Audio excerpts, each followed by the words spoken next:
하나님 말씀 보겠습니다. 하나님 말씀은 누가복음 2장 7절입니다.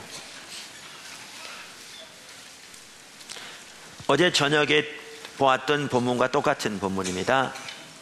누가복음 2장 7절에서 14절입니다.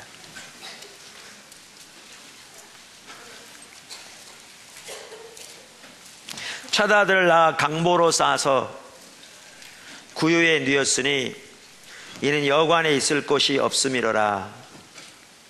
그 지역의 목자들이 밤에 밖에서 자기 양떼를 지키더니 주의 사자가 곁에 서고 주의 영광이 그들을 두루 비춤에 크게 무서워하는지라.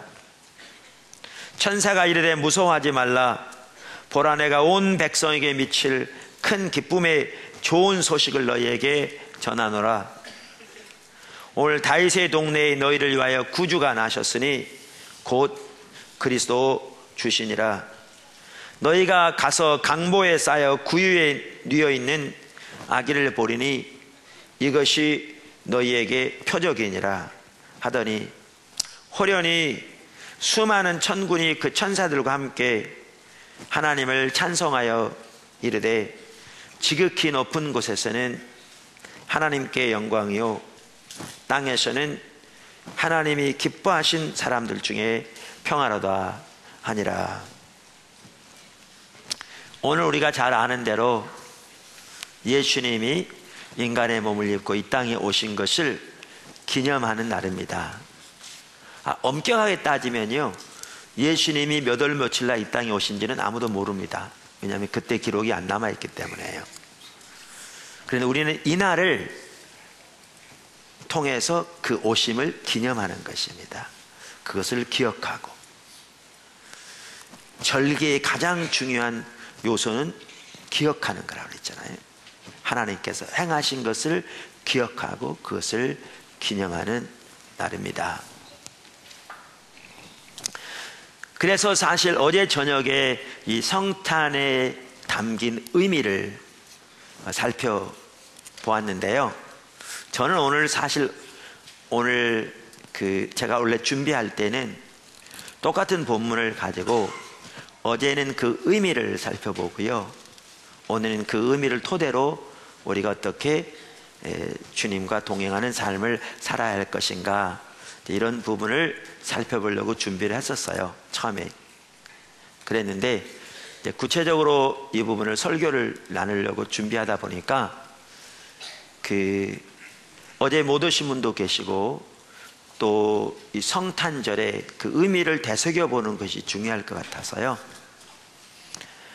어제 저녁에 나눴던 그 의미를 요약해서 다시 살펴보고 오늘 우리가 어떻게 주님의 행하심에 동참하는 삶을 살 것인가도 요약해서 살펴보는 게 중요할 것 같더라고요. 그래서 오늘 말씀은 그렇게 살펴보고자 합니다. 저는 어제 이 본문 말씀을 가지고 성탄절에 담긴 의미를 수없이 많겠지만 그 중에 4가지를 살펴보았습니다. 4가지를.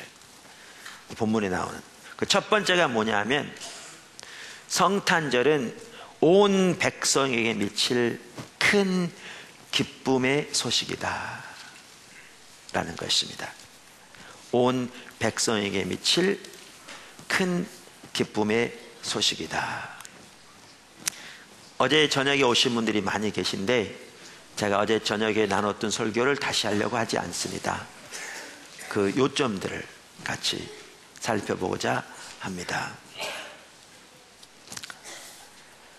사형수가 사형 집행을 앞두고 있는데 사면을 받았다는 소식을 들었을 때 얼마나 기쁘겠습니까?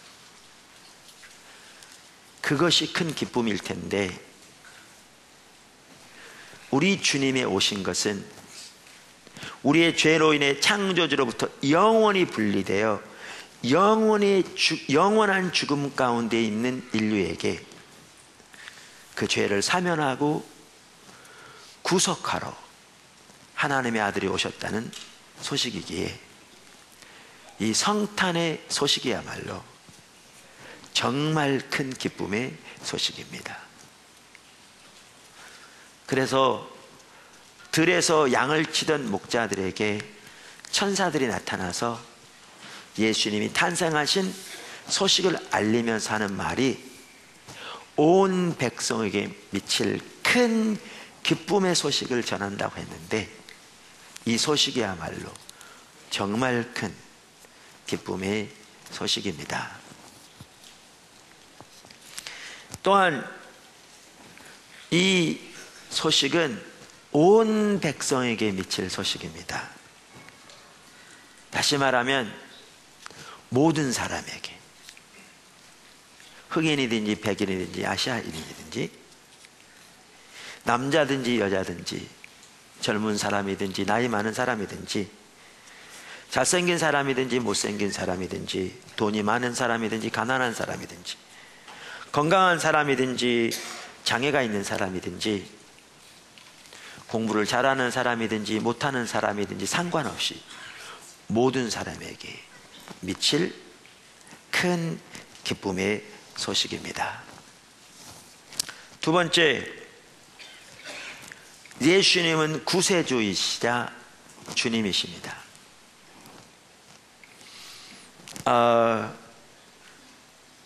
천사가 예수님의 탄생을 알리면서 이렇게 얘기했습니다. 구주가 나셨으니 곧 그리스도 주시니라. 여기에 구주란 말은 Savior, 구세주란 말이고요, 그리스도 주시니라 이 말은 Lord, 주님이란 말입니다. 그래서 예수님은 우리를 구원하러 오실 구세주이실 뿐만 아니라 하나님이신 주님이십니다. 마태복음 1장 21절 이하는 이렇게 말합니다. 한번 찾아보실래요? 마태복음 1장 21절. 아들을 낳으리니 이름을 예수라 하라. 이는 그가 자기 백성을 그들의 죄에서 구원할 자심이로라 하더라. 오늘 우리 찬양하면서 찬양 인도자가 이렇게 우리가 성탄절을 주님이 오신 것을 기억하고 기념하고 이렇게 예배하는 그런 날로 알지 못하고 오늘날 휴일 정도나 더 심지어는 데이트하는 날 아니면 술 먹는 날 이런 날로 아는 이러한 것을 회개하는, 특별히 우리 믿는 사람들은 뭐 술 먹는 날로 알긴 알지 모르지만 단순한 휴일이나 가족끼리 노는 날로 여기는 그러한 것을 회개하기를 원하신다고 그런 감동을 주신다고 같이 회개했는데요. 우리가 이날은 예수님이 오신 그날입니다. 그래서 우리들이 같이 모여서 이렇게 예배 드리는 것이 너무나 귀한 일인데요, 이 시간도 우리들이 단순한 행사로 모인 것이 아니라 정말 오신 주님의 그 의미를 기억하고 기념할 뿐만 아니라 되새기며 거기에 함께 있는 그렇게 주님을 찾는 우리들이 되었으면 더욱더 복된 날이 될 줄로 믿습니다. 그래서 예수님은 이처럼 우리를 죄에서 구원하러 오신 구세주로 오셨을 뿐만 아니라 그 다음 절에 이렇게 얘기합니다. 22절. 이 모든 일이 된 것은 주께서 선지자로 하신 말씀을 이루려 하심이니 보라, 처녀가 잉태하여 아들을 낳을 것이요 그의 이름은 임마누엘이라 하리라 하셨으니 이를 번역한즉 하나님이 우리와 함께 계시다 함이라. 그래서 예수님은 구세주로 오신 분일 뿐만 아니라 하나님이십니다. 우리의 주님이십니다. 특별히 임마누엘의 하나님이십니다. 그러니까 임마누엘이란 말은 우리와 함께 하시는 하나님이시라는 말입니다.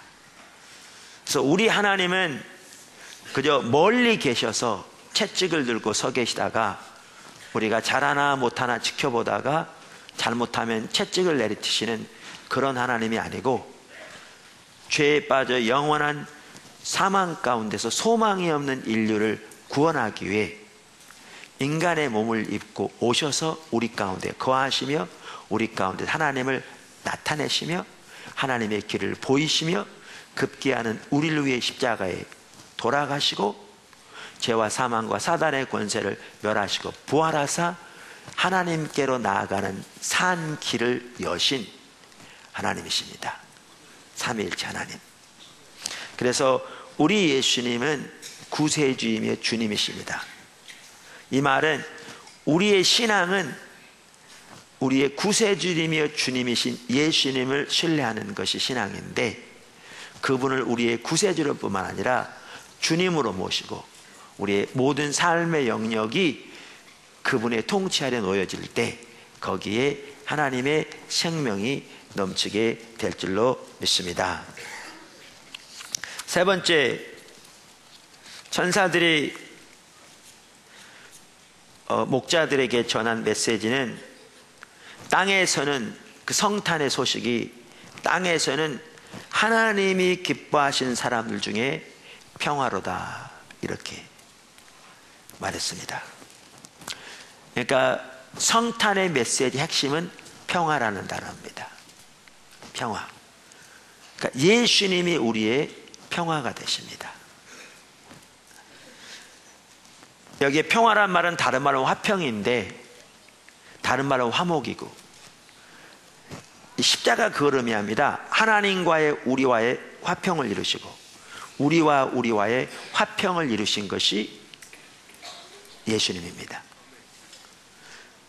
그래서 예수님이 태어나셨을 때 천사가 하는 말이, 땅에서는 기뻐하신 하나님이 기뻐하신 사람들 중에 평화라, 이렇게 말씀하셨습니다. 에베소서 2장 14절부터 18절, 이걸 잘 말해줍니다. 어제도 읽었습니다마는, 그는 우리의 화평인지라. 평화, 똑같은 말입니다. 둘로 하나를 만드사 원수된 것 곧 중간에 막힌 담을 자기 육체로 하시고 법조문으로 된 계명의 율법을 폐하셨으니, 이는 이 둘로 자기 안에서 한 새 사람을 지어 화평하게 하시고 또 십자가로 이 둘을 한 몸으로 하나님과 화목하게 하려 하심이라. 원수된 것을 십자가로 소멸하시고 또 오셔서 먼 데 있는 너희에게 평안을 전하시고 가까운 데 있는 자들에게 평안을 전하셨으니, 이는 그로 말미암아 우리 둘이 한 성령 안에서 아버지께 나아감을 얻게 하려 하심이라. 여기에 우리 둘은 뭘 가리키냐면 유대인과 이방인을 가리킵니다. 거기 본문에 보면 인류 역사상 존재했던 가장 큰 인간적인 차별이 유대인과 이방인의 차별을 합니다. 그러니까 유대인들에게 있어서 유대인과 이방인의 차별을 합니다. 그러니까 흑백 차별은 지금은 많이 사라졌습니다만은 지금도 많이 존재하죠.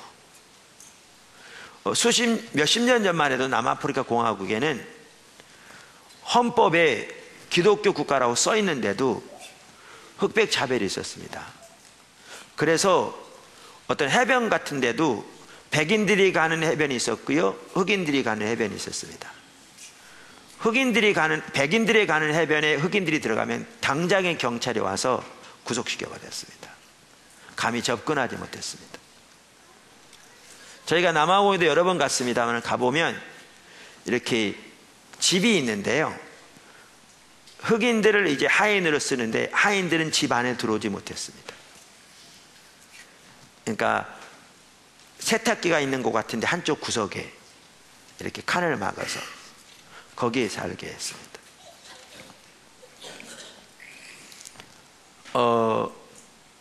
그러면서 그들은 뭐라고 가르쳤냐면, 흑인은 영혼이 없는 짐승에 불과하다고 가르쳤습니다. 기독교 국가라고 했었는데, 지금은 이제 그것이 무너지고 흑인 정권이 들어오면서 이렇게 많이 상쇄되었습니다만은 그만큼 흑백 차별이 컸습니다. 그런데 이 차별보다 더 큰 게 유대인과 이방인의 차별이었답니다. 그만큼 어떤 사회학자가 말하는 바와 같이 인류 역사상 가장 큰 차별이 유대인과 이방인의 차별이라고, 유대인이 가지고 있는 그 가치관이죠. 그런데 성경은 뭐라고 말하는가 하면 그 유대인과 이방인 사이에 막힌 담을 주님이 십자가를 통해서 자기 몸을 십자가에 내어주심으로 허물어 버리고 하나 되게 하실 뿐만 아니라 이것을 하나로 하나님과 화목케 하신 것이 십자가라, 이렇게 말합니다. 그래서 성경은 예수님을 우리의 화평이라, 평화라, 이렇게 말씀하고 있습니다. 그래서 예수님이 이 땅에 오셨을 때 바로 그 화평을 이루러 오셨기 때문에 천사가 양치는 목자들에게 하는 말이 이 땅에서는 하나님이 기뻐하신 사람들 중에 평화로다, 이렇게 말씀하고 있습니다. 이 예수님을 통해 우리는 하나님과의 막힌 담이 허물어지고 예수님이 육신으로 자신의 몸을 찢으심으로 돌아가신 순간에 지성소 앞에 드리워졌던 휘장이 갈라지고 지성소가 개방된 것처럼 예수님이 찢겨진 몸을 통해 하늘의 보좌가 우리에게 개방되어지고 주님의 십자가를 통해서 우리 각자가 하나님 앞에 나아가 그분을 아바, 아버지라 부르게 되는 그 화평이 있게 하셨을 뿐만 아니라 우리 인류 역사에 존재하는 이웃과의 막힌 담도 그 십자가가 허물고 하나 되게 하신 것이 십자가의 능력입니다. 화평입니다. 사실 포도나무 교회, 그래서 이렇게 예수님이 우리의 화평이시고 십자가를 통해서 이루신 것을 우리가 특별히 성탄절을 이날 더 기억하고 그것을 기념한다면 우리가 십자가를 통해 하나님과 화목해 된 것을 진정으로 기뻐하고 감사할 뿐만 아니라 우리 이웃과 어떠한 담도 철저히 무너뜨리고 십자가 안에서 오직 하나 되는 그 승리가 우리에게 넘치는 그 삶으로 나가야 될 줄로 믿습니다. 이처럼 예수님이 우리의 화평이십니다. 그런데 여기 천사가 하는 말에는 뭐라고 그랬느냐 하면 땅에서는 하나님이 기뻐하시는 사람들 중에 평화로다, 이렇게 말했습니다. 그러니까 이것을 뭘 말해주는가 하면 하나님이 화평을 이루시되 하나는 하나님의 그 화평의 처방을 받아들이는 사람들, 이들에게 화평이 있는 걸 말하는 거죠. 제가 1980년에 미국에서 공부를 마치고 돌아와서 처음 개척을 시작했을 때 우리 침례교단의 이 동아시아 지역에 흩어져 있던 미국 남침례교 선교사들이 한국에서 선교사 대회를 하면서 대회를 마치고 각 지역별로 몇 명씩 그룹으로 나눠져서 전도를 떠난 적이 있습니다. 그래서 저는 한 팀과 함께 통역 도와줄 겸해서 광주로 가는 팀 같이 조인해서 그때 한 6명의 선교사들과 함께 같이 갔었는데 한 번에 약국에 들어가서 복음을 전했어요. 거기 있는 약사님에게. 그러니까 저는 통역한 거죠. 전하는데 이게 어느 그 좀 이렇게 어떤 그 돌파가 마련되지 않은 것 같았어요. 근데 제 머릿속에 딱 이게 생각나더라고요. 그 시점에서. 여기 죽어가는 환자가 있다고 하십시다. 그런데 이 환자를 살릴 수 있는 신약이 개발되었습니다. 이 약을 먹으면 삽니다. 근데 아무리 신약이 개발되었을지라도 이 환자가 안 먹으면 어떻게 될까요? 그렇게 나눴더니 이분에게는 복음의 성격이 선명히 보여진 것 같더라고요. 어떻게 되겠습니까? 먹어야 살지요. 하나님의 아들이 이 땅에 오셔서 죽어가는 영혼들을 구원할 처방을 마련해 놓으셨는데, 그 예수님을 믿는 자만이 그의 삶 속에 이 평화가 이루어지는 것입니다. 아무리 하나님의 아들이 오셔서 진정한 평화를 위한 일을 다 이뤄놓으셨을지라도, 신약이 개발되었을지라도 먹지 않으면 죽는 것처럼 주님이 이루신 처방을 받아들이지 않으면 죽습니다. 자기 죄로 인해 죽습니다. 그래서 성경은 평화가 이때 하나님의 처방을 받아들인 자들에게 그 평화가 이루어지기 때문에 하나님이 기뻐하신 사람들 중에 평화로다, 이렇게 말했습니다. 근데 여기에 또 있습니다. 그러니까 하나님이 기뻐하신 사람들 중에 평화로다 그러면서 주어가 하나님입니다. 하나님이 기뻐하신 사람들 중에 평화로다. 이 말은 하나님이 저들을 이끄신다는 겁니다. 하나님이 주도권을 잡으시고 안 믿는 세상을 하나님께로 이끄신다는 것입니다. 그래서 고린도후서 5장 19절에 이렇게 말합니다.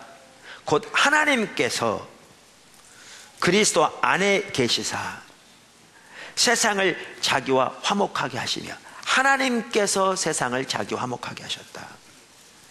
그들의 죄를 그들에게 돌리지 아니하시고 화목해 하는 말씀을 우리에게 부탁하셨느니라. 어제 저녁에도 잠깐 나눴습니다마는 예수님이 말구 위에 태어나셨습니다.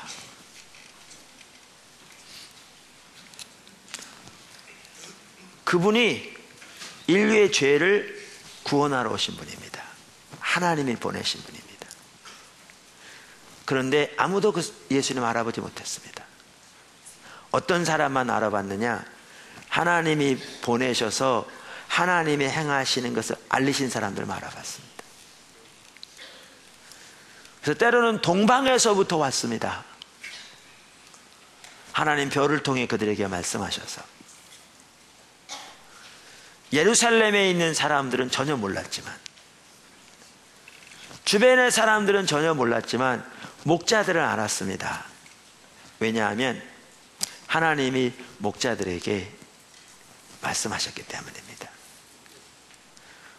이처럼 하나님의 아들이 오셨는데, 평화가 오셨는데, 그 평화를 알아본 자들은 하나님이 알리신 자들이었습니다. 이처럼 오늘날도 하나님이 기뻐하신 사람들 중에 평화로다, 이 말은 하나님이 주도권을 잡으시고 사람들을 평화 가운데로 인도하시는 걸 볼 수 있습니다. 인도하시는 걸 볼 수 있습니다. 여러분, 아까도 말씀드린 대로 세상 사람들은 크리스마스가 예수님이 오신 날이라는 것을 기본적으로 아는 사람들이 대부분입니다. 어떤 사람들은 그것도 모르는 사람도 있습니다. 제가 언젠가 성탄 전야 예배할 때 나눈 것 같습니다. 제가 젊었을 때 제가 다니는 개척교회 지하에 술집이 있었는데, 어떤 사람이 24일 날 우리가 그 성탄 전야 축제를 교회에서 하고 있으니까 그 지하에 술집에서 술 시커먹고 이만큼 술 취한 사람이 2층에 있는 교회로 올라오더니 문을 열고 들여다보더니 교회에도 크리스마스 셉니까? 그러더랍니다.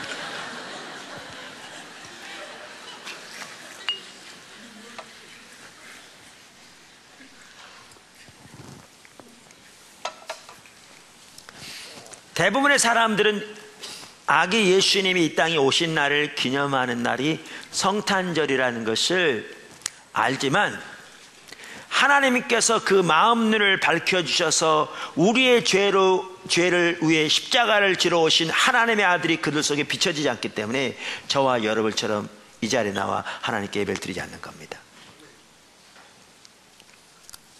여러분이 이 성탄절에 하나님 앞에 나와 우리의 평화로 이 땅에 오신 예수님을 기억하고 그분을 기념하기 위해서 예배드려 온 것은, 하나님께서 주권적으로 역사하셔서 여러분에게 찾아오셔서 여러분의 마음눈을 밝히셔서 우리를 위해 오신 하나님의 아들을 알게 하셨기 때문에 여러분이 여기에 있는 겁니다. 그 첫날 밤 목자들에게 천사를 통해서 알리셨던 것처럼, 그때 하나님께서 별을 통해 동방 박사들에게 알리셨던 것처럼. 그래서 에베소서 1장 3절 이하에 보면 이렇게 말하죠. 찬송하리로다 하나님 곧 우리 주 예수 그리스도의 아버지께서 그리스도 안에서 하늘에 속한 모든 신령한 복을 우리에게 주시되, 곧 창세전에 그리스도 안에서 우리를 택하사 우리로 사랑 안에서 그 앞에 거룩하고 흠이 없게 하시려고 그 기쁘신 뜻대로 우리를 예정하사 그리스도 예수로 말미암아 자기 아들들이 되게 하셨으니, 이는 그의 사랑하는 자 안에서 우리에게 거저 주시는 바 그의 은혜의 영광을 찬송하게 하려 하심이라. 하나님이 우리들을 택하셔서 주도권을 잡으시고 우리에게 찾아오셔서 우리를 위해 이 땅에 오신 하나님의 아들을 알게 하셨기에, 그분을 보게 하셨기에, 그분을 깨닫게 하셨기에 우리가 이날 주님 앞에 나와 하나님께 예배를 드리고 있는 겁니다. 그래서 성경은 땅에서는 하나님이 기뻐하신 사람들 중에 평화로다 이렇게 말하고 있는 것입니다. 그 은혜를 진심으로 감사하는 저와 여러분이 되어야 될 줄로 믿습니다. 우리 어제 저녁에 살펴본 네 번째가 뭐였냐면, 천사들이 와서 그 목자들에게 하는 말이, 지극히 높은 곳에서는 하나님께 영광이요 이렇게 말했습니다. 근데 그걸 한번 생각해 보세요. 여러분, 하나님의 아들이 이 땅에 오셨는데요, 여관에 누일 곳이 없어서 강보에 쌓여 말구유에 누우셨다 그랬어요. 말구유, 그러니까 사람들은 이게 잘 모릅니다. 말구유란 말이요, 쉽게 말하면 말밥통입니다. 시골에 보면 소 같은 거 밥통 주려면 이렇게 나무 같은 거 이렇게 긁어가지고 이렇게 구멍을 이렇게 해가지고 거기다 이렇게 여물 같은 거 이렇게 주잖아요. 이렇게 주면 먹잖아요. 그게 구유입니다. 근데 아이가 나서 천에다 둘둘 말아가지고 푹 패인 거기다 놓았다 그 말입니다. 그러면서 이게 사인이래요. 증표래요. 증표래요. 아니, 천지를 창조하신 하나님의 아들이 이 땅에 오셨는데 거기 오셨습니다. 이게 징표래요. 또 한편으로는 이걸 뭘 의미하느냐면요, 십자가를 의미하기도 해요. 그래서 하나님께서 그 마음을 열어준 자 외에는 아무도 보지 못하게 돼 있어요. 하나님의 아들이 왔다면 그 여관도 없어서 그 말밥통이 오겠냐? 하나님의 아들이라면 십자가에 죽겠냐?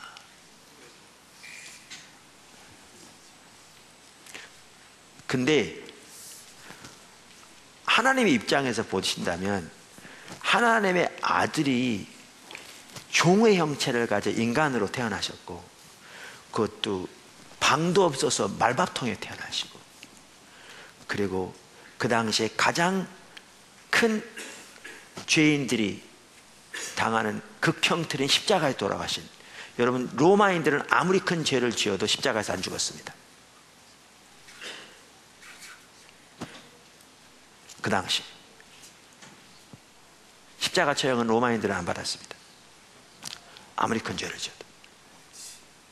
그런데 그 십자가에 돌아가신 이 사건을, 이걸 두고 왜 하나님께 영광이라고 말하냐 그치?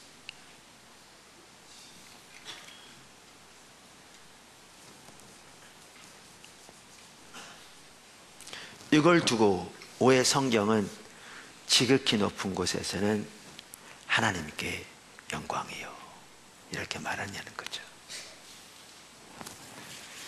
제가 어제 저녁에 우리 고등학교 다닐 때 국어 선생님이 가끔 해주던 옛날 이 얘기, 저는 실제로 그런 옛날에 왕이 있었는지를 모르겠습니다. 국어 선생님이 해준 얘기인데 그 얘기를 한 적 있죠. 왕이 반역하는 자들을 막기 위해 반역하는 자는 눈을 빼버리겠다고 법을 제정했는데 얼마 뒤에 자기 아들이 잡혀왔다고요. 아마 둘째나 셋째가 잡혀왔는 모양이죠. 모든 사람들이 주시해 보는 가운데 그 왕이 쇠고챙이로 달궈진 쇠고챙이 자기 눈을 빼서 사람들에게 보여주면서 이거면 됐느냐 그랬다고 그런 얘기를 이렇게 한 적이 있었어요. 하나님이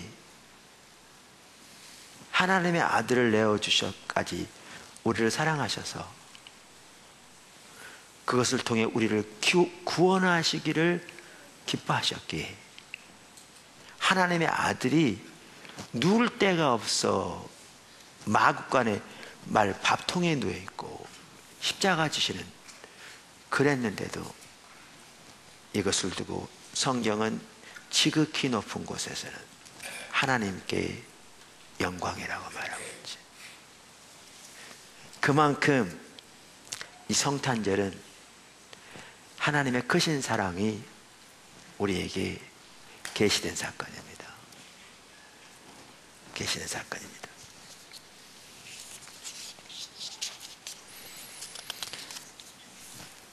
이게 성탄에 나타난 몇 가지 의미고요. 자, 이것을 토대로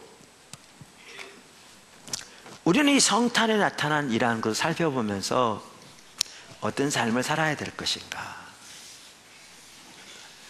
그 부분을 지금처럼 간단히 요약해서 몇 가지로 살펴보려고 합니다.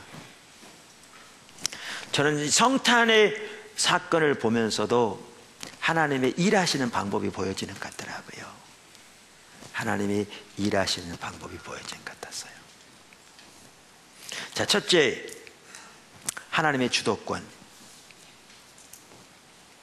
하나님은 항상 하나님이 주도하셔서 하나님의 일을 이루십니다. 성탄절만 하더라도요, 인류를 구속하시기 위해 하나님이 주도하신 일입니다. 이게 귀합니다. 인간의 노력으로 이루어진 게 아니고요, 우리가 노력해서 그 대가로 하나님이 하신 게 아니고요, 우리가 아직 죄인 되었을 때 하나님이 인류를 구속하기 위해 주도권을 잡으시고 역사하셔서 이루신 일입니다. 바로 그 하나님이 임마누엘 하나님이십니다. 그래서 아까 우리가 살펴본 고린도후서 5장 19절만 하더라도 곧 하나님께서 그리스도 안에 계시사 세상을 자기와 화목하게 하시고, 하나님이 주도하신 일입니다. 하나님이. 제가 가끔 말씀드립니다마는 제가 신학대학원 다닐 때 공부했던 조직신학 책에 보면 이런 예화가 있다고요. 예수님의 구속을 모하기 위해서 어떤 부흥 강사가 여기다 더러운 물이 담긴 컵을 갖다 놓고 여기다 이렇게 갖다 놓고, 우리 인간이 이렇게 죄를 이제 더럽게 되었습니다.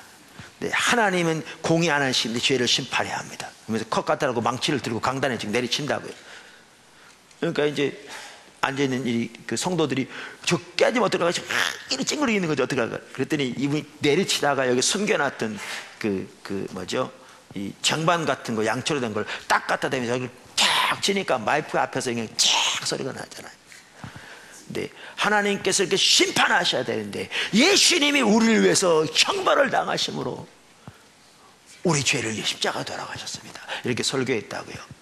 그러니까 그럴듯한데 그 비유가 틀리다, 이제 그런 내용이 거기 나와 있는 거예요. 책에. 어떤 의견이 틀리냐? 하나는 이 컵이 더러운 채로 그대로 남아 있잖아요. 예수님은 단순히 우리 죄를 위해 대신 형벌을 받으심으로 우리가 형벌을 면하게 되고 우리는 그대로 남아있는 게 아니고, 성경에 보면 예수님이 십자가 못 박혀 돌아가실 때 우리의 옛사람이 같이 거기에 죽어서, 옛사람은 죽고 우리는 예수님이 사실 때 새사람으로 같이 사는, 그래서 컵이 더러운 채로 그대로 남아있는 것과는 근본적으로 다른, 그래서 이 예가 성경에 말하는 예수님의 구속을 올바로 못 나타낸다, 그렇게 말하고, 또 한 가지 그분이 이렇게 말한 거죠. 지금 이 예에서는 예수님은 대단히 사랑하시는 예수님이에요. 우리 죄를 대신 받으셔서 형벌을 받으신. 근데 이 예를 보면 하나님은 모질게만 한, 공의로울지는 모르지만 그런 하나님으로 비춰지는, 근데 성경에서 말하는 하나님은 전혀 그런 하나님이 아니라는 거죠. 여러분, 인류의 구속을 시작하시고 계획하시고 주도하신 분이 하나님 아버지십니다. 그분이 주도하신 겁니다. 그분이. 그럼 왜 그렇게 주도하셨느냐? 그분이 그 큰 사랑을 인하여 주도하신 겁니다. 그 큰 사랑을 인하여, 우리를 향한 그 큰 사랑을 인하여. 그래서 로마서 5장 8절에 이렇게 말합니다. 우리가 아직 죄인 되었을 때에 그리스도께서 우리를 위하여 죽으심으로 하나님께서 우리에 대한 자기의 사랑을 확정하셨느니라. 이 구속을 주도하셔서 십자가에 자기 아들을 내어주신 분이 하나님이십니다. 그래서 우리가 아직 죄인 되었을 때, 하나님의 피조물이 돼도 하나님을 알지도 못하고 하나님을 대적하고 거역하는 하나님의 원수 되었을 때에 하나님이 하나님의 아들을 이 땅에 보내주시고 십자가에 내어주심으로 우리를 향한 그분의 사랑을 확증하셨다, 이렇게 말하고 있습니다. 우리를 향한 그 큰 사랑으로 인하여 하나님이 주도하신 겁니다. 그래서 하나님의 아들을 말구에 태어나게 하시면서 지극히 높은 곳에서는 하나님께 영광이요, 이렇게 말했다니까요. 그리고 성경에 보면 이렇게 하나님께서 주도하셔서 하나님이 사랑하셨기 때문에 가실 뿐만 아니라 하나님의 열심히 그 일을 이루신 걸 볼 수 있죠. 이사야서 9장 6절에서 7절입니다. 이는 한 아기가 우리에게 낳고 한 아들을 우리에게 주신 바 되었는데 그의 어깨에는 정사를 메었고 그의 이름은 귀모자라 모사라 전능하신 하나님이라 영존하시는 아버지라 평강의 왕이라 할 것임이라. 예수님에 관한 예언입니다. 그 정사와 평강의 더함이 무궁하며 또 다윗의 왕자와 그의 나라를 굳게 세우고 지금 이후로 영원히 정의와 공의로 그것을 보존하실 것이라. 그러면서 만군의 여호와의 열심히 일을 이루시리라. 주님이 주도하셔서 이루신 일입니다. 성경에 나오는 모든 사역은 하나님이 주도하셔서 이루신 일이시고요, 그 어떤 사역보다, 그 어떤 사건보다 하나님이 이 모든 것을 주도하셔서 이루신 그 사건이 바로 예수님의 탄생부터 시작된 구속의 사건입니다. 아멘. 두 번째, 성령의 능력으로 이루신 사건입니다. 성탄의 사건은 성령의 능력으로 이루어진 사건입니다. 누가복음 1장 30절부터 보십시오. 천사가 마리아에게 와서 예수님이 탄생하실 것을 예언하는 내용입니다. 누가복음 1장 30절.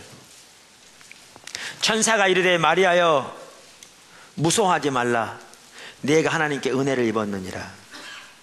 보라, 내가 잉태하여 아들을 낳으리니 그 이름을 예수라 하라.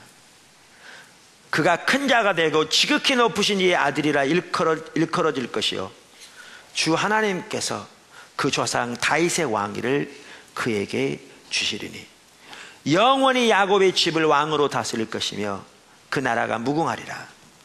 마리아가 천사에게 말하되 나는 남자를 알지 못하니 어찌 이 일이 있으리이까. 천사가 대답하여 이르되 성령이 내게 임하시고 지극히 높으신 이의 능력이 너를 덮으시리니. 그러니까 성령이 임하셔서 그 능력이 그를 덮을 거라고 말이죠. 성경에 보면 천지창조 조금 읽겠습니다마는 수면 위에 뭐죠? 하나님의 영이 운행하시더라. 근데 운행하시다는 말이 뭐냐면 마치 암탉이 닭을 품듯이 이렇게 품는 것을 말하거든요. 그런데 여기에 보시면 성령이 임해서 그 능력이 마리아의 몸을 덮는 이런 일이 있을 거다. 그러니까 천지창조와 같은 성령에서 나타날 걸 말하는 거죠. 그러면서 덮으시리니 이러므로 나실 바 거룩하신 이는 하나님의 아들이라 일컬어지리라. 보라, 내 친족 엘리사벳도 늙어서 아들을 배었느니라. 본래 임신하지 못한다고 알려진 이가 이미 6달이 되었으니 대저 하나님의 모든 말씀은 능하지 못하심이 없느니라. 성령으로 이루어진 겁니다. 천지창조 때부터 성령의 능력을 이루셨습니다. 창세기 1장 1절 태초에 하나님이 천지를 창조하시니라. 2절 그 땅이 혼돈하고 공허하여 흑암이 깊음 위에 있고 하나님의 영은 수면 위에 운행하시니라. 보십시오. 영이 덮은 예수님의 사역, 사도들의 사역 다 마찬가지였습니다. 하나님의 모든 일은 하나님이 주도하시되 성령의 능력으로 이루어집니다. 우리 가운데 하나님의 일을 위해 더 큰 성령의 능력과 역사가 절실하게 필요한 것이 바로 이 이유입니다. 왜냐하면 하나님의 일은 성령의 능력으로 이루어집니다. 성령님과의 교제, 성령의 능력, 이 조화가 우리에게 절실하게 필요한 것이죠. 우리 가운데 성령께서 더 능력으로 임하시고 그분이 주도권을 잡으시고 우리 가운데 더 앞서가시며 운행하시도록 우리는 더 사모하고 기도하고 또 간절히 바라고 기다리는 우리의 삶이 될 줄 믿습니다. 세 번째, 섬김의 동참이 필수입니다. 하나님께서 주도권을 잡으시고 일하실 때 항상 섬김의 동참이 필수입니다. 하나님은 이 땅에서 사람을 통해서 일하시기 때문입니다. 아까 마리아에 대한 얘기를 읽었습니다. 즉 누가복음 1장 거기 다시 한번 보십시오. 천사가 임했습니다. 왔습니다. 그러면서 마리아에게 이렇게 성령이 임해서 아들을 낳을 것이니 그러니까 메시아가 오실 것을 말하는 거죠. 쉽게 말하면. 자 보십시오. 하나님이 주도하신 일입니다. 성령이 능력으로 임하셔서 천지창조 때 하신 것과 같은 그러한 놀라운 일을 이루심으로 일이 이루어질 거라고 말합니다. 근데 여기에 한 가지 중요한 구절이 있습니다. 그게 몇 절이냐? 38절입니다. 1장. 마리아가 이렇게 말합니다. 마리아가 이르되 주의 여종이 오니 말씀대로 내게 이루어지이다. 이게 없었더라면 일은 안 이루어졌습니다. 그 당시에 마리아의 나이가 몇 살쯤 되었을까 모릅니다. 근데 일반적으로 한 14살쯤 되었을 겁니다. 왜냐하면 그 당시에 대개 그런 나이에 여자아이들이 정혼했기 때문에. 그러니까 14, 15 이 나이입니다. 지금 그 당시에. 여러분 우리가 생각하기에 쉬운 일 같지만요, 주의 뜻대로 이루어지리이다. 그래서 그를 통해서 아이가 태어나면 그는 그의 평생 동안 사생아를 낳았다는 사람들의 조롱과 멸시에 시달려야 할 것을 알고 있었습니다. 결혼도 하기 전에 아이를 낳았다. 그 당시에는 돌로 쳐 죽임을 당하게 돼 있거든요. 근데 이제 요셉이 받아들였잖아요. 그러면 사람들이 그렇게 조롱하고 멸시할 때 아니요, 나는 그게 아니고요, 하늘은 천사가 내게 나타나서 이렇게 말씀하셨어요. 그래서 난 남자를 알지 못하는데 어떻게 이런 일이 일어나겠냐고 그랬더니 그 천사가 하는 말이 하나님의 능력이 내게 임할 거라 그러면서 그렇게 하셔서 그렇게 하나님의 능력이 임해서 아이를 낳았어요. 그러면 사람들 뭐라고 그랬겠습니까? 가만히라 있으면 덜 얄밉기라 하지.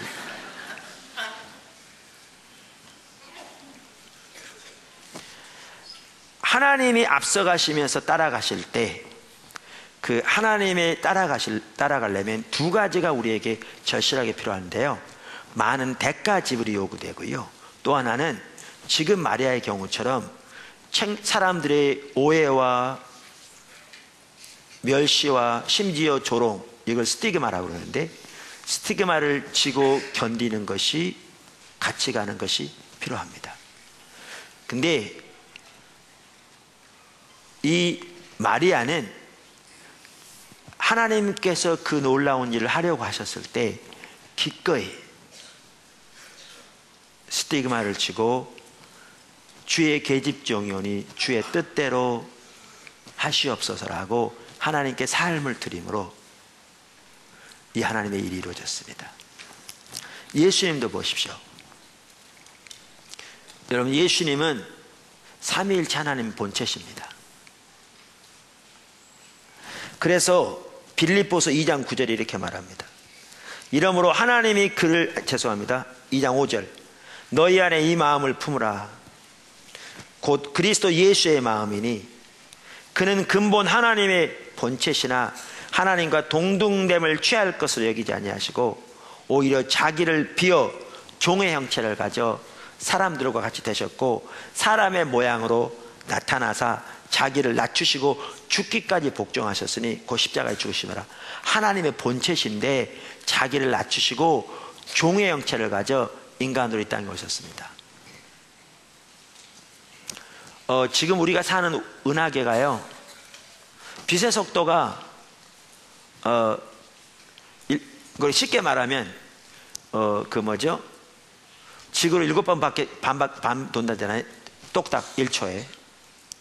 빛의 속도로 가면 여기서 태양까지 8분이면 갑니다. 근데 빛의 속도로 가면 우리가 사는 은하계 이쪽과 이쪽과 10만 년이 걸린답니다. 근데 이 우주에는 이런 은하계가 10억 개가 있답니다. 그 우주의 주인이 하나님이십니다. 근데 그분이 자기가 창조한 피조물 세계에 오시되 종의 형체를 가져오시되 누울 곳이 없어 말 구해 오셨습니다. 여러분 기억하실 것은요, 예수님이 부활하셨습니다. 십자가 못 박고 돌아가시고 3일 만에 부활하셨습니다. 부활하셔서 부활의 몸을 가지고 계십니다. 그 부활의 몸은 우리 육신과는 달라서 이렇게 제자들이 방에 있는데 문을 통하지 않고도 들어오시고 같이 먹기도 하시고, 우리가 부활하면 그 몸으로 부활할 겁니다. 그런데 부활의 몸을 가지고 계심에도 불구하고 예수님은 영원히 그 몸을 가지고 계십니다. 그래서 지금도 성경에는 부활하신 후에도 그분은 하나님이시자 사람이라고 되어 있습니다. 그분이 사람으로 오시기를 택하셨을 때 영원히 사람이 되기를 선택한 겁니다. 이 땅에 계신 동안에만 사람이 되었다가 다시 사람은 완전히 벗어버리고 하나님은 돌아간 게 아니고요, 지금도 그분은 하나님이신 동시에 사람으로 남아 있습니다. 부활하신 몸을 가지고 계시죠. 그분은 이러한 위대한 아버지의 계획에 동참하기 위해 영원히 사람이 되기를 선택하신 겁니다.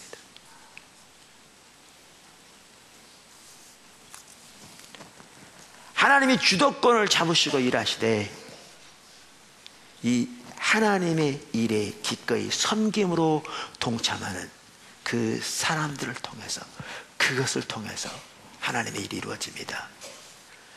성탄절을 통해 모든 백성에게 미칠 큰 기쁨의 소식을 내가 전한다고 했는데, 이 하나님의 아들 예수님의 이 엄청난 희생이 없었더라면 이 기쁨의 소식은 있을 수도 없었고 이 예수님에 비하면 이건 말도 안 되게 작을 걸지 모르지만, 그러나 우리 인간적인 차원에서 보면 절대로 적지 않을 마리아의 이 섬김의 희생과 순종이 없었더라면 이것은 이루어지지 않을 일이었습니다.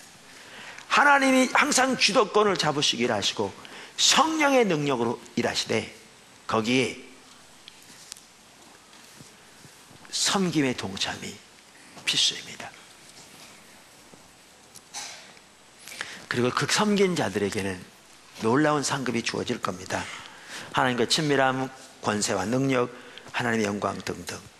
그래서 예수님에 대해서도 빌립보서 2장 9절에 이러므로 하나님이 그를 지극히 높여 모든 이름에 뛰어난 이름을 주사 하늘에 있는 자들과 땅에 있는 자들과 땅 아래에 있는 자들로 모든 무릎을 예수의 이름에 꿇게 하시고 모든 입으로 예수 그리스도를 주라 시인하여 하나님 아버지께 영광을 돌리게 하셨느니라. 뭐하였기 때문에? 낮아졌기 때문에, 섬겼기 때문에, 이렇게 말합니다. 끝으로 마지막입니다. 그 결과가 열방에 미치게 될 겁니다. 하나님이 주도권을 잡으시고 앞서가시며 일하실 때 성령의 능력이, 성령이 임하서 그 능력이 덮으심으로 역사하실 때 하나님의 행하심을 보고 우리가 기꺼이 섬김의 순종으로 나아갈 때 하나님의 뜻이 이루어지는데, 하나님의 일은 항상 그 결과가 열방에 미치게 될 것입니다. 그래서 누가복음 2장의 천사가 목자들에게 말하면서 하는 말 중에 무서워 말라, 내가 온 백성에게 미칠 큰 기쁨의 좋은 소식을 너희에게 전하노라, 이렇게 말했습니다. 열방에 미치게 될 겁니다. 여러분, 우리의 작은 자원도 상관이 없습니다. 하나님이 함께 하시면 됩니다. 그래서 마태복음 2장 5절에 이렇게 말했죠. 예수님이 태어나셨을 때 예수님이 어디서 태어났느냐고 묻는 동방박사들에게 서기관한테 하는 말입니다. 이르되 유대 베들레헴이 오니 이는 선지자로 이렇게 기록된 바, 또 유대 땅 베들레헴아 너는 유대 고을 중에서 가장 작지 아니하도다. 내게 산 다스리는 자가 나와서 내 백성 이스라엘의 목자가 되리라 하였음이니이다. 여러분,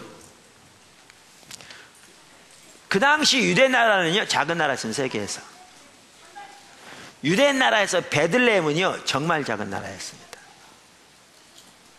근데 거기서 예수님이 태어나셨더니, 저도 베들레헴 가봤거든요, 몇 년 전에. 베들레헴은 작은 도시예요. 그때는 누가 우리 한국에 와가지고 베들레헴이라고 아세요? 그랬으면 베들레헴? 미국 가서 베들레헴을 아세요? 그랬으면 베들레헴이 아무도 몰랐을 겁니다. 근데 지금은 그 작은 마을인데요, 특별한 이런 성탄절 기간뿐만 아니라 1년 365일 내내 그 베들레헴에는 온 세계에서 모인 관광객들과 순례객들도 항상 가득합니다. 그 베들레헴은, 그 베들레헴은 지금 팔레스타인 지역에 있어요. 예루살렘에서도. 그래서 어떨 때는 위험해요. 그런데도 불구하고 1년 365일 전 세계에서 수많은 인종의 사람들이 매일 그것을 찾아옵니다. 왜요? 주님이 그곳에서 나셨기 때문에요. 작은 땅인데 하나님께서 저에게, 제 아내에게, 저에게 교회를 새로 시작하라고 말씀하셔서 우리 가정이 분당에서 처음 하나님 인도를 따라 시작하면서 이사 왔잖아요. 사택이 이사 왔고, 그러면서 새벽 예배를 제 아내가 눈이 많이 오는 겨울에 갔는데 눈이 다 와가지고 교회 문들이 다 닫혀 있더래요. 근데 한 군데 갔더니 교회 문이 새벽 예배 열려 있더래요. 그래서 거기 들어갔는데 그날 새벽에 요 말씀을 강력하게 주셨대요. 유대 땅 베들레헴아, 너는 유대 거울 중에서 가장 작지 아니하도다. 내게서 한 다스리는 자가 나와서 내 백성 이스라엘의 목자가 되리라 하였습니다. 우리는 예수님 당시 베들레헴처럼 아무도 알아주지 못하는 조그마한 고우리에 불과한 것처럼 우리 자원은 아무것도 없는 미약한 자일지라도 주님이 거기에서 임하시면, 주님이 거기에 오시면 그 영향력은 열방에 미치게 되어 있습니다. 항상 그렇습니다. 그게 하나님의 일입니다. 오늘 성탄절을 맞이해서 성탄의 의미를 살펴보았을 뿐만 아니라 이 성탄절을 맞이하면서 우리가 어떻게 하나님의 일하심을 보고 거기에 동참할 것인가, 그것을 살펴보았습니다.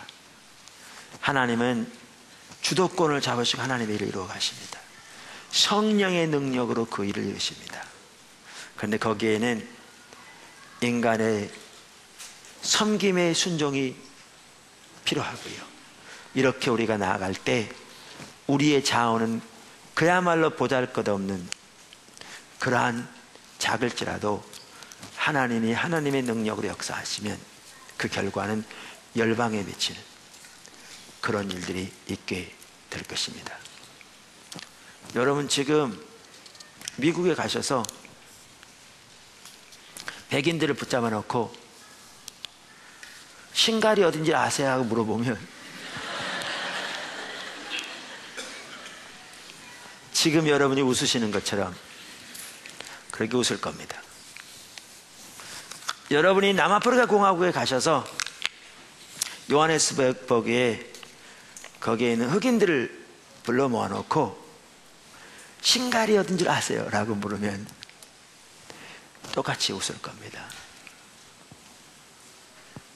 근데 하나님이 주도권을 잡으시고 앞서가시며 우리가 순종하는 섬김을 통해 온 삶으로 하나님 행하심에 동참하며 하나님의 성령의 능력으로 역사하셔서 이곳에서 주님이 운행하시면 미국의 백인이건 남아공의 흑인이건 신가를 알아보게 될 겁니다. 우리에게 중요한 것은 주님이 오시는 겁니다. 그리고 그 일을 위해 성탄절을 맞이하는 우리들, 어떻게 주님의 일에 우리들이 동참할 것인가를 보여주고 있습니다. 그렇게 저와 여러분이 주님의 행하심을 보고 같이 가는 그 삶을 살게 되기를 주님을 축원합니다.